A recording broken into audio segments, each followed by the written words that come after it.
Salut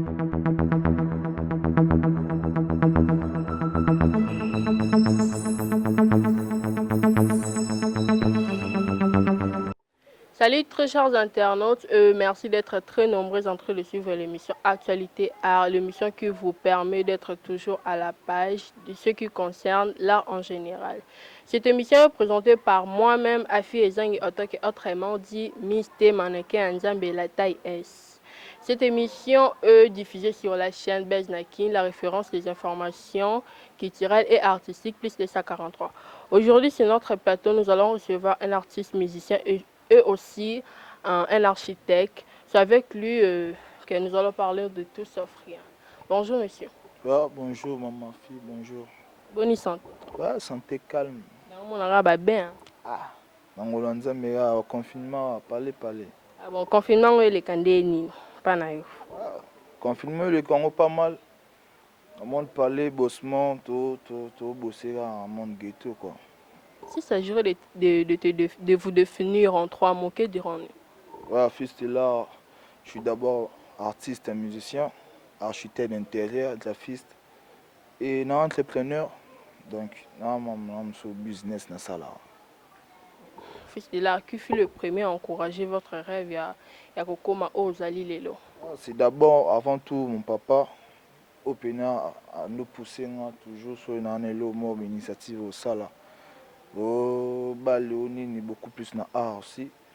Ainsi, moi, c'est dans la basilique, Nathan que je salue. Et puis, tout pénal poussant et à parmi, Batali Bosso, à Pessanga, pénal courage et belé et au salam. Fils de là, artiste ou artisan? Fils de l'artiste, ressortissant à l'Académie des Beaux-Arts, donc je suis artiste. Fils de la bonne nuit autant à l'Académie des Beaux-Arts comme artiste de la musique. Au Lekape na ina. Te fils de la leka na ina te. Fils de la musique, ils ont le mot besoin inné, pas naïf.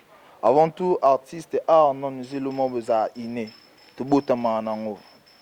Même si ça n'a pas tout mususu, arakini am suna talenté, mais vu que l'équipe a ina na pe, a eu colis donc a compé danger. Mais on a avant on a besoin de dessiner derrière ma case. Donc on peut dire que sur la salle musique est là comme moi parce que naiki dani lo Congo yaki inné. On a découvert juste que les en 4 secondes exploitant.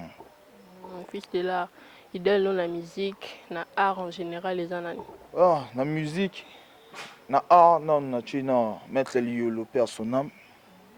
Puis la musique, na beaucoup plus na plan ya ba reggae comme Bob Marley. Ba belé, ba idole, ba belé. Mais moi quand on a compté à Bob, inspirant beaucoup plus la musique style façon on comprend simplicité naïve le monde un genre donc la façon de faire en musique donc Fils de là au côté il y a biso 4 ou 5 combo ya bateau yo ozo apprécier la génération na bino na bateau félicitaka. Donc du côté il y a basi na côté ya ba mibali. Moi 5, moi 4. ouais non bah non na côté mibali fanga mona na mobali hein na côté mobali ba ya ba sa misala bana bango belé mais so obina compter à 5 ya liboso na compter masa na Gaz Mawete Abeta Ndole n'est pas mal, surtout chanson qui fait Mikolo. Tout ça c'est Dieu, Abetu featuring le mec en a tapé bien.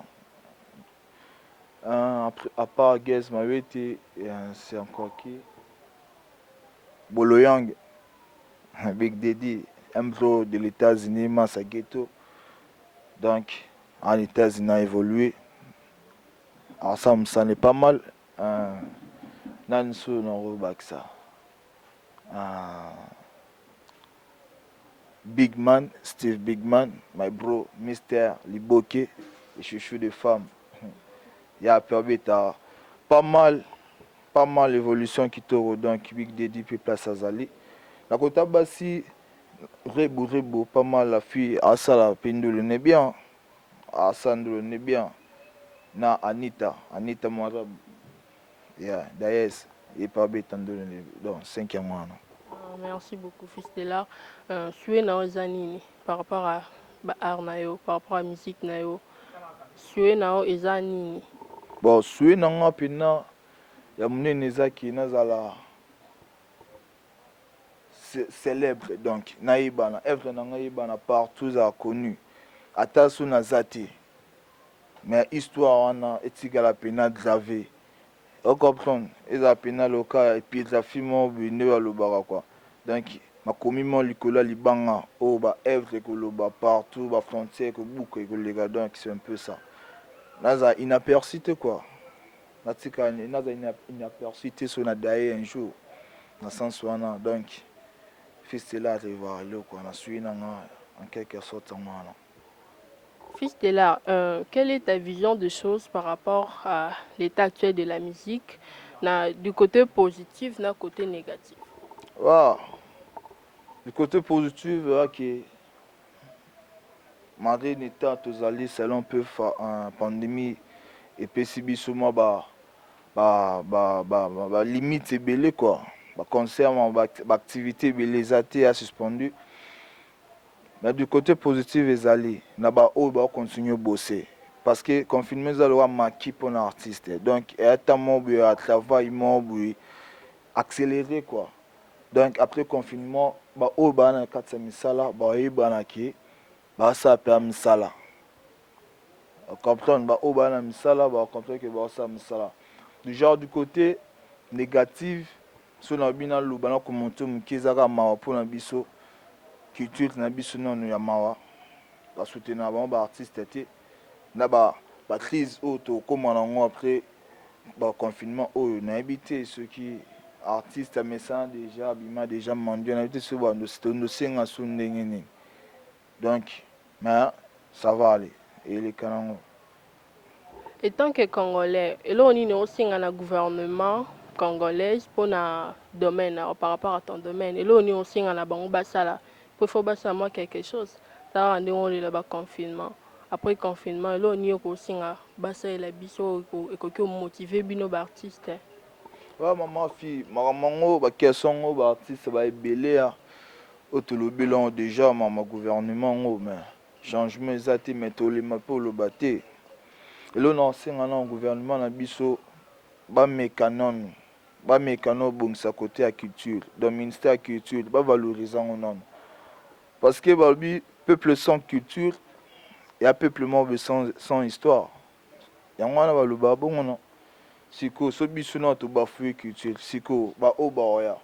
Génération ni to préparé.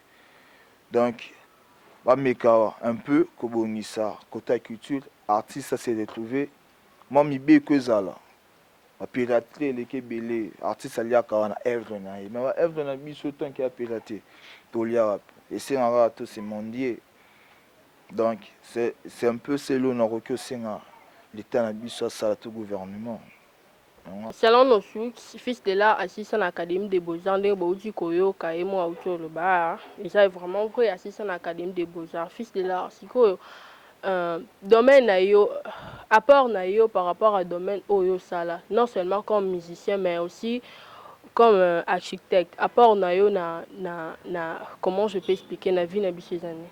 Ouais, apport en tant qu'architecte, na toujours un service, c'est un peu plus non peuple congolais donc ba tout on a pour ça il y a boulot il y a architecture au staff au design intérieur donc nazana toujours au service na bango au déjà na réalisé pas mal ba misala ba œuvre ba ebi à quoi fils de là compétent à quoi fils de là à la street na misala na e à quoi fils de là tout ça donc à part on a que le bazak ba œuvre na sala na kati ya Congo na kati ya mboka nanga ba primo boye eza exagéré te est raisonnable selon besoin moto donc ozana mbonga c'est ne baloba non donc là c'est assez mbongo mo moyen muke oza musala nanga ya qualité bien selon mbongo za nango oza pe riche mbongo ebele oza pe qualité selon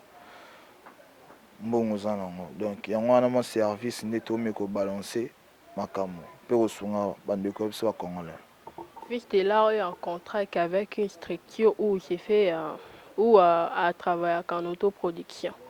Fils de l'art travaille en autoproduction biso mo toluka à travers bamisala neti ya bachantine na toloba awa mwa ba 1 et au sala moi que musique moi clip moi studio tout ça maman tout et ça nini et simba mais on en collaboration je suis en collaboration on a pas mal de structures belé net perfect touch être que je salue à passant plus de manager non donc le manager directeur Buzz Nakin puis Tages Big Daddy donc basé belé hein apogée studio ingénieur Eric ingénieur H Cool il y a BCKF donc il y a une structure tout travail même ba o balingi ba épauler ba o balingi ba produit ba o balingi ba soutenir ba œuvre na biso maram na biso pas mal ba ya to solo la bien to solo la donc il y a une F, quel est le rendu de votre premier clip? Qu'a-t-il apporté à ta carrière, à votre carrière? Mon premier clip, et ça on a nous Mokili. Mokili. Moi, Batubele, va découvrir qui est fils de l'art. Puis va comprendre un peu vision, ni fils de l'art, armé la musique. Armé la musique. Next clip à l'bosso. Parce que c'est bêtement long. Mais clip à l'bosso, tout sur YouTube, ça. Dialogue. La chanson en featuring na porte nanga samedi Big Daddy salut place à ça donc tu bête la mboka to loba to senga kimia donc c'est là ba nungu mo bete que les ka na mboka donc to yimela mboka to cha tu le vois ma est donc ma qu'il est tangi tu le vois ma bongo plus pesant j'espère que beau chango donc équipe technique beaucoup de ce clip wana total njembo izani ya dialogue beaucoup de ce dialogue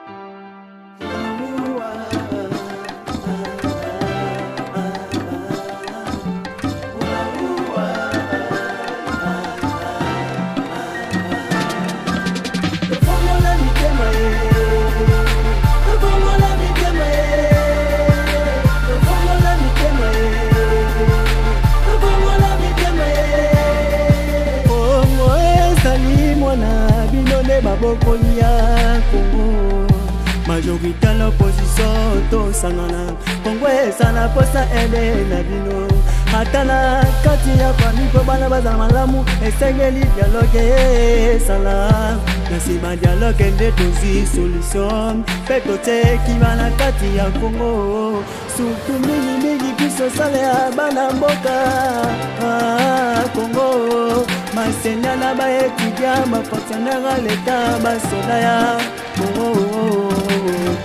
Pourquoi la haine, pourquoi la souffrance? Ne lâche pas la guerre, la famine qui ronge nos familles. Zambeyoka kolela bana Congo.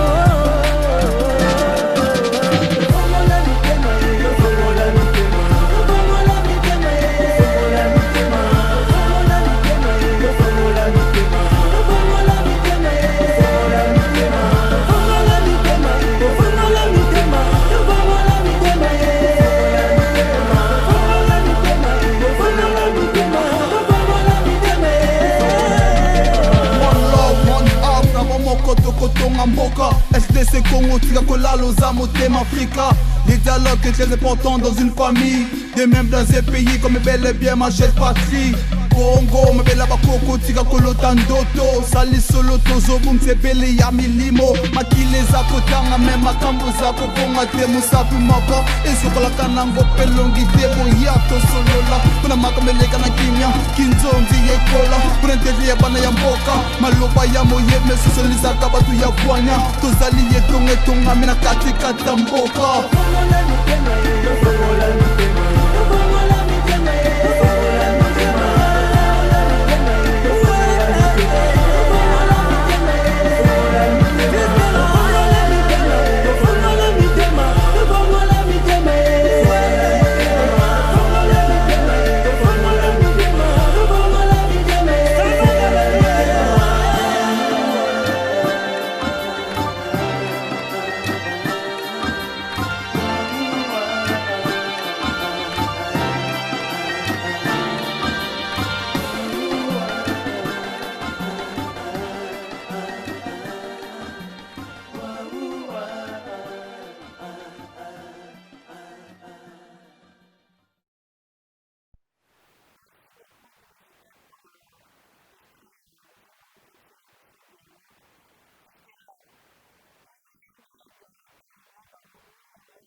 Merci beaucoup, fils de l'art. Combien de concerts déjà au Betty? Au Betty, il combien de concerts? Ah, bah concert belé. Tu beti ba concert belé, belé, belé, belé. Donc, il y a des souvenirs. Quand il y a pena nyos en général, on a beti à passe. Tu beti ba concert belé, belé fort. Belé, donc, au Betty, concert bien. D'abord, concert, on est à quand un concert, moi, est marqué. Moi, concert, moi, est marqué. On m'a dit, le so, là, là, mouki, aux aranons, quand on a tout Concert, moi, où il marque vraiment, il y a IBTP. Il y a qui organisation bah, étudiant.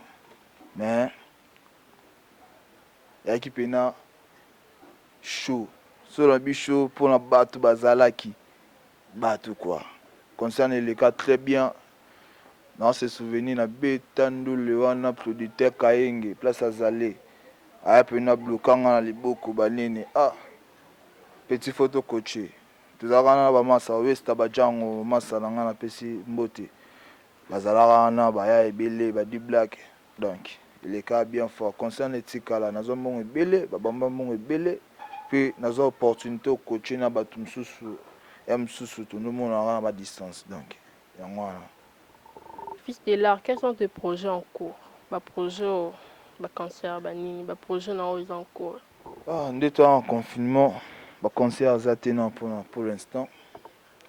Mais tout préparé, album et bima. Album et bima. D'ailleurs, on a fait en studio, fait bima. Puis annonce nango fait bima. Chanson moi j'ai calmé et trazélé donc. Yango to lamba non wana katsa ya labo to lamba ngona temple banene. Calmé fait bima.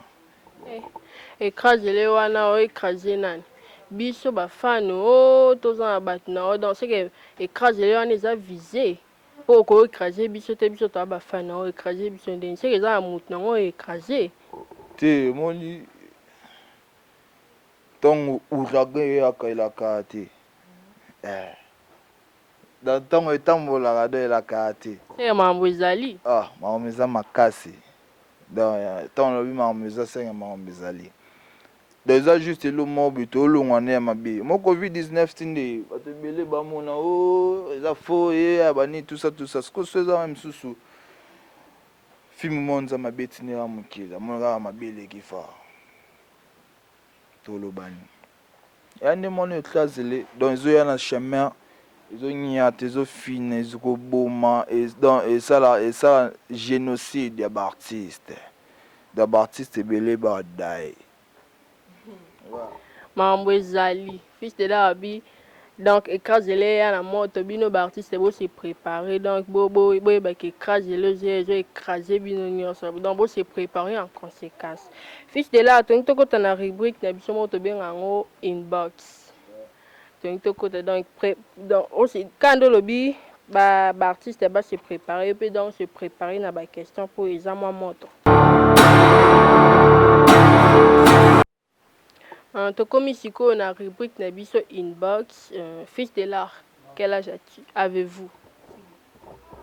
L'artiste n'a pas d'âge, je sais pas. Êtes-vous en couple? Oui. Donc avez-vous des enfants?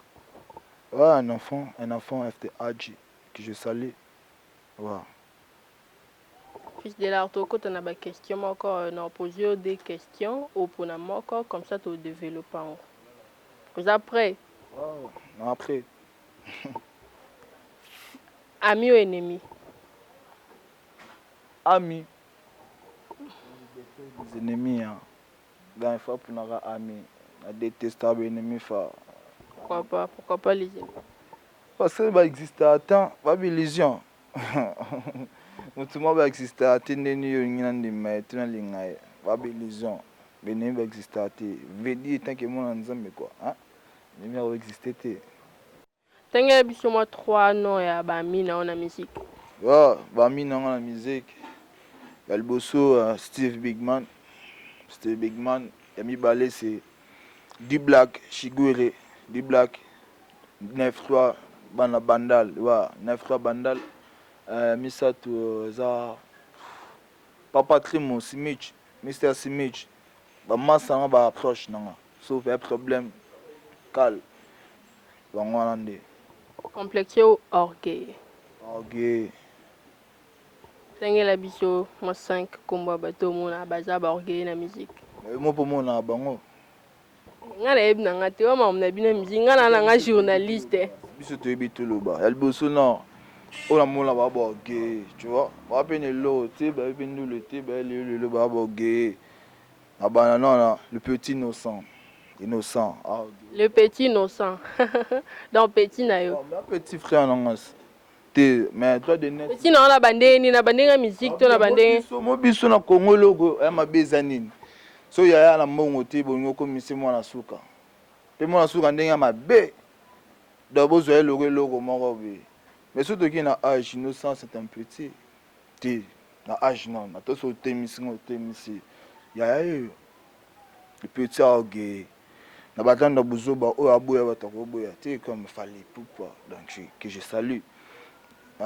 Msusunan oyo tobo auto abuna yoro il faut pas soulever le petit gaz fabuleux c'était un peu orgueilleux dans le mental le rab ivoirien balobara donc ye nanan sus 5 on peut ça bon gaz na soit un misa tous abamara mora suka micmac na bi côté sur les gars décédés ou quoi le micmac orgueil fort. Et on va qui garde la chute. On a non qui le petit innocent. Il faut pas s'orgueiller, tu vois. Tu bouiller à chuter, à qui dans les bons, à percer bien, à ça bah buzz, à matata pas Congo wana. C'est que tu bouiller à tes mains. À tika orgueil, bah tu vas tenir besoin bana. Bah conseil. Petit innocent qui a bitika orgueil. Question suivante. Leader ou dictateur? Leader. Quand si tu sur quelqu'un, combo ya ba leader. Ouais, comment va leader dans la cité? Même typique. Bien sûr. Ouais, Wilson, un bon leader, gamin. Hein? Va vieux le roi bon au final le fitiling na fils de la veut dire quoi? Hein? Maman là bas tremplin. Le roi de la forêt, on dédicace na ya mnene de la part de fils de l'art.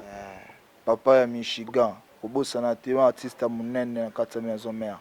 Papa ya Michigan. Michigan, big dédicace na yo de la part na nga dalaka. Un bon leader Laura papa wana. Abimi ça va te bele fa. Ti le lazara kaye. Mo ba besoin ba 600 na biso to linga so to bimi to silate. Ba be ba idol na biso ba jana. Un bon leader sous na. Rolo bonnet nan. Fallait pas donc on est confiné na miki libanais mais na état d'urgence au net Covid-19 tout le monde là-bas l'initiative naé donc pas mal. Fallait pas te pesi mbote na depuis France.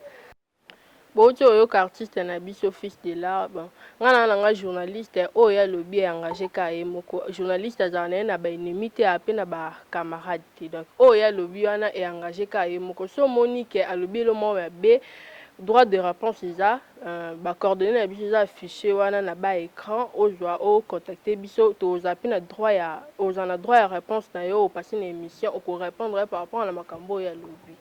Toi tellement likolo to souffler na titre et artiste moi comment dire moment pour les artistes to kanjembo Tout comme maman ce qui équipe technique côté la biso maman toyoka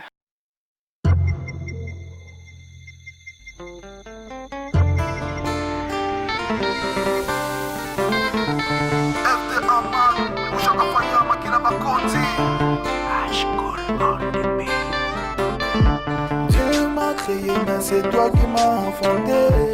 Il a décidé, mais c'est toi qui m'as façonné. Aucun millimètre plus valable que toi, maman. You are my queen, sache que je t'aime tellement. Maman, Bolingo, Pesanga, Monata, Pesanga, Yambo.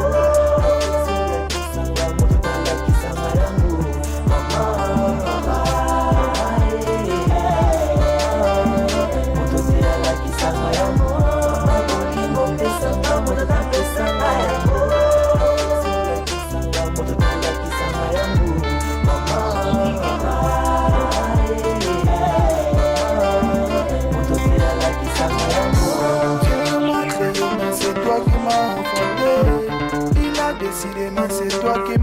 sonné. Aucune richesse n'est plus valable que toi, maman. You are my queen, sache que je t'aime tellement. Sache que je t'aime tellement.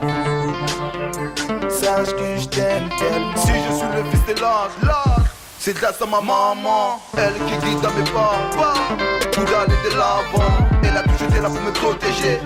Depuis mon enfance, je ne sais pas comment la remercier. Son amour est immense, l'enfant.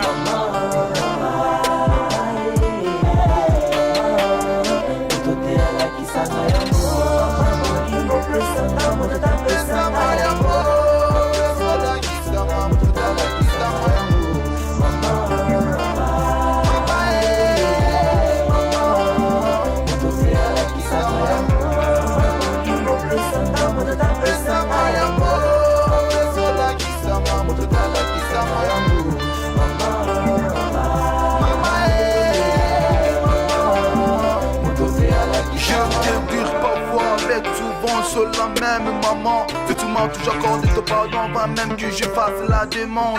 Les solutions des questions, les îles m'ont fait avancer. Tu as des regards dans tes pages que j'apprends et jamais me laisser aller. J'ai cherché dans les poèmes comment te dire je t'aime. Kaline qui dit je t'aime comme ça. Tu la sais qui m'a dit je dois avancer. Essayons de mes larmes, tu l'as séché. Tout n'a fait ça la lumière que sur mes yeux. Te voir comme maman, je glorifie le bon Dieu. Toti Olanda Ndiembo na biso kitoko vraiment maman au fils de l'art a pensionnaire na ba maman mais fils de l'art na début émission na biso na question mo totuna ki o muta motive ki o plus poko ma oyo za lelo o répondre biso za papa mais pourquoi pas oyembela ki papa oyo au pointer ki plus liboso mais oyembeli maman. Ah bon aneti otuna entre papa na maman olinga nani mingi koleka chanson ya papa de Jésus. Na comment au kala avant que tu chanson ma meilleure mais beaucoup plus il y a maman to beta qui en pour moi de la femme qu'on valoriser ma mère tout beaucoup plus mais on a na dédié que pour na dédié que chanson qui pour qu'on valoriser moi c'est quoi donc là ça à combien fils de là à moi si au boulet. Donc, na wolo bani na centre maramouman à loi divinité pour la femme. Donc, je suis pas pesé d'être comme un héros nango, mais c'est longtemps selon maramouné singaki fallait à ma meilleure donc. Et on va hommage car tout pesta na bango donc. Mais na Ndiembo no pe ya mama to ki mingi bushaka fire. Bushaka fire ezani. Bushaka fire ya place chose. Singana za. Yango oyo ka bushaka fire, village bushaka fire. Donc un monument magique. Monde magique yo mamba kisi tebu. Un monument mystique. Comment banga bino ba musicien wa simba kisi. Tant ba monde magique c'est mamba kisi. Bien non on kila simba kisi te. Atuma msab. So simba kisi c'est que belata. E ba kisi wana te bolinga okima mingi na bandenga ba kisi wana te. Ba kisi wana te. Te juste que biso ba congolais to linga ko banga ba mot, tu vois. To ba biso au kit au bangi. Sans pourtant ko loyer belaksara nini. On comprend tant le bi un monde mort mystique. Au bout le mystique to bi qui est dérivé à ba mystère, tu vois. Donc au un mystère ce que zani. Au muto ko comment ko comprendre était. Au boulé, le mot est caché. Dans le sens où on a de bouche à la fois et sous sa moto, donc fire. Sous sa moto, on a bouche à la fois, donc il a me cousiné na rogi ko expliquer quoi, ko signifier donc. Bouche à la fire la place to fandia de nani un artiste na bisa otolo ba bouche à la fire donc il templement magique. Fils de l'art, est-ce que vous prévoyez peut ba featuring? Ouais, ba featuring est allé belé. Net chanson maman pour travailler en collaboration avec Steve Bigman. On m'a sapena tu ba cœur ba nuance on a belé au kana cœur on a donc à danga tout ce à soutenir n'importe quoi. Donc là c'est na bengi qui a poto na donc ils a ba jeter c'est qui est solo. À part ça baartiste pe bana bushaka faya mpona nga mo te ya relation na baartiste pe oyo bana bushaka faya tobosi na bango donc na baartiste mosusu pe boyebi oyo nalinga beaucoup plus ezala na surprise mpona bino quoi ezala na caché mpona tolandela na mama babriefing mosusu sur le plan administratif soki esimbi wana tokoki koannonce bino na émission mosusu d'accord. Fils de l'art, t'as la caméra, opesa message pour na ba fan na yo na mot de la fin na dédicace na. Message na opesa ba fan na ngezaraki. Bazala prêt bientôt écraser les oya dans mon studio to bosser pour tout le monde bien aux apprenants ya qualité. Na plan penant na audio na clip donc il est tout ça là maman ba c'est là qui tomate sous non level tomate na boulot tomate na makamu donc to kana tout ça le mois boom écraser les oya donc vous allez bozela bo sepela ebele after easy nalela bino fort ba fan nga ya solo ba vrai roi lever mbokumu donc yango big dédicace na pesa le docteur Yann Balsio depuis Rissé donc il y a fils de là que j'aime beaucoup ma grande sœur depuis Paris France donc big dédi na bino la PC mon pote Biggie mon manager Drizzy le ndoende mon bébé FTAG José donc Targets Buzz Nakin Babi Brassus Azana Banini maman fille moko taza donc ba bisou na ega ko maman wifi tonton bio babi aza bio donc ba artiste ba tobaze belé ba cop bazale ba Protiman ba Crime Osimich donc ba tobaze belé ba Basilic mon pote Basilic masalanga patia risio nani na bosani Scarface sur l'état Benzema donc yango. Merci beaucoup to komi vraiment na suka émission et puis l'honneur c'est banda kitoko si la ka kitoko to ki bongona artiste na biso musicien architecte fils de l'art le Bushaka Faya kande babata ki o mana temple na ye na Bushaka Faya na ndaku na ye donc yamba ki biso awa to komi na suka émission na biso mes remerciements à toute l'équipe technique je vois Drizzy Kat Sami Bemba Ika namoni Ben Malou namoni Brazos Vara namoni Tonton Bio na pesi pe ba merci nanga vraiment la famille ezangi nyonso na pesi li ezangi Karine ezangi Kennedy ezangi Jimmy ezangi na ezangi donc na pesi mbote na ba copine nanga Esther Mouyo du Bénédicte Sangu Jemima Louele merveille na pesi ba onir son mbote na pesi mbote na Strama Kilobesi depuis Espagne na pesi mbote na Noël Mbombo depuis Philippines na pesi mbote na Sainte Katunda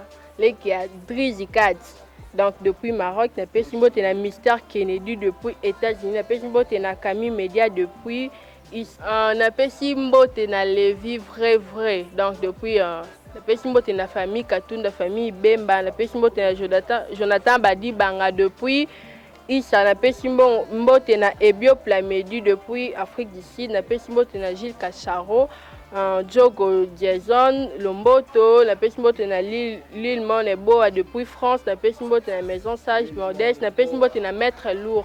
Merci beaucoup donc restez branchés sur notre chaîne n'oubliez pas de vous abonner merci.